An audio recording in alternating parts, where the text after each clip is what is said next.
We found 10 surprises at the Lake Whitney 1000 Trails that'll help you with your next RV adventure.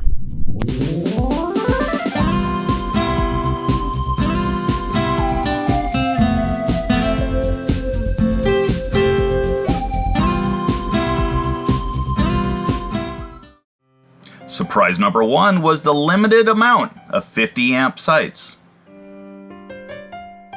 As you can see on the campground map, Lake Whitney 1000 Trails has a limited amount of 50 amp sites. They have even fewer that are full hookup 50 amp sites, and of those it is very difficult to find one that is available. We have a larger fifth wheel, which is a 50 amp rig. We headed down to the pull-through sites down near the water and found that none of the pull-through sites were available due to power issues. All of them had bags over the electrical box to prevent the campers from choosing those sites.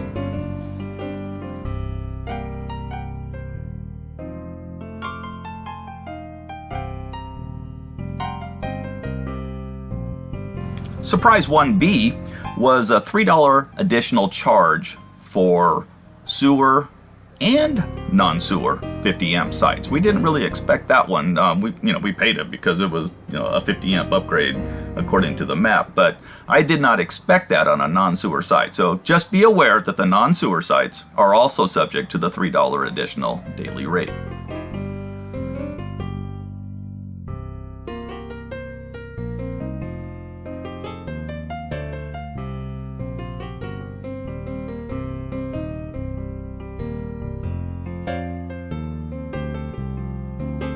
Our second surprise was the distance the lake is from the campsites.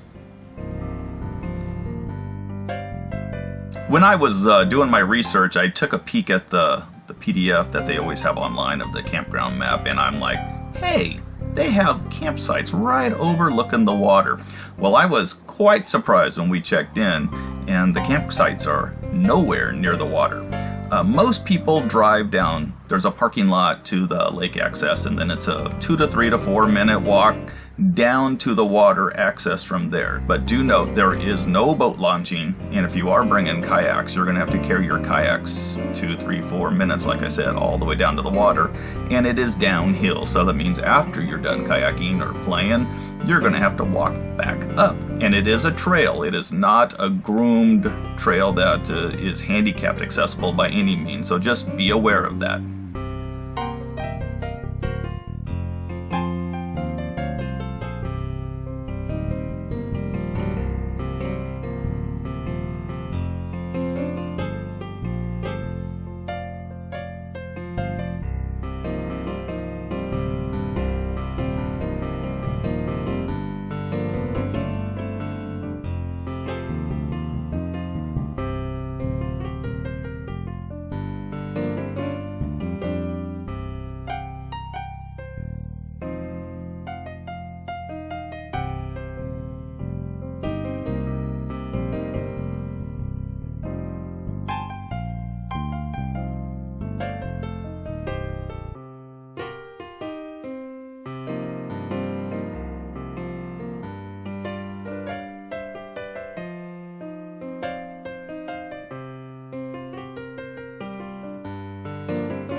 Our third surprise at Lake Whitney 1000 Trails is that they have horse facilities if you bring your horses. All the horse sites are located at the back end of Section A. All are 30 amp, no sewer. Our next surprise was the trail system that is featured at the campground. Lake Whitney 1000 Trails features over 5 miles of hiking and horseback riding trails. They are marked, in fact they're very well marked, and a full-size map of the trail system is available at the office if you ask.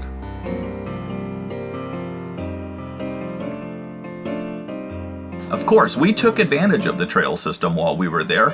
We saw beautiful wildflowers on a hike down near the lake, and on the way back from that hike, 2 road runners ran across the trail right in front of us. That was a special treat. Beep, beep.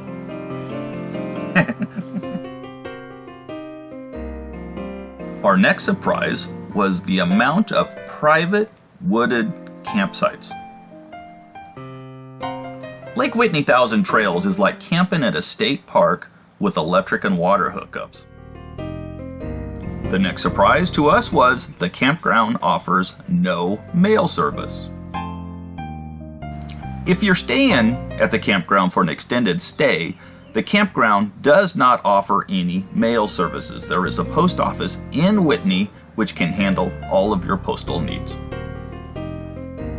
Also located in the town of Whitney is Quick Pack and Ship, which can help you with all of your shipping needs. All of the information is located in our show notes below.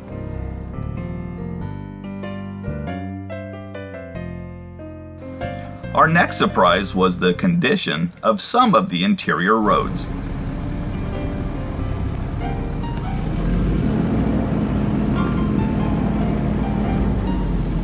We don't get real worked up over the condition of roads normally. There were a few spots here that really could rattle your rig if you take it a little bit too fast. Also know, it is quite a distance from the office down to the campsites. Our next surprise was the basketball court. The basketball court, located right in the middle of the campground system, was in absolute remarkable condition.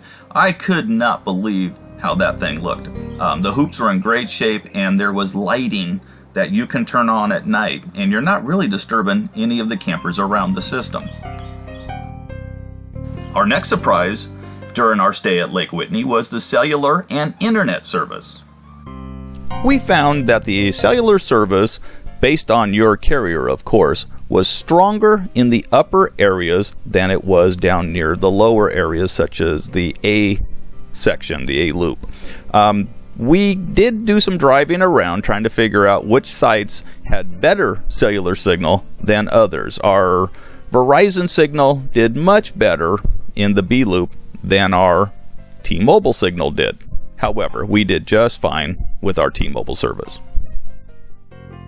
If you need more Wi-Fi than your cellular provider can give you during your time at Lake Whitney, Lake Whitney does offer a Wi-Fi package. It's available for a very nominal fee, I thought, and there are towers all over the campground system.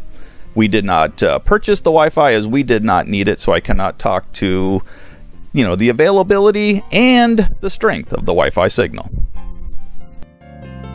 The final surprise we had here was there are no wood fires allowed. Usually when there's no fires, you're allowed to bring your own fire pit and have a above ground fire in your own fire pit. But this park has no fires allowed even in your own pit. Charcoal barbecues are okay, and gas fires are just fine too. But you just got to be aware. In spite of all of our surprises, we had a very good time. We found a site B40 in the back. It was a nice long back-end site. It did not have sewer, but very private, and we loved it. Will we come back here? You bet we'll come back here in a minute. Thanks for joining us today. We are a relatively new YouTube channel. We have a channel dedicated to travel, wine, and experiencing all that life has to offer. Follow along with our travels, and like and subscribe, as we really need the help right now, as we are a new YouTube channel. We'll see you next time. Thanks for joining. Thanks. Bye.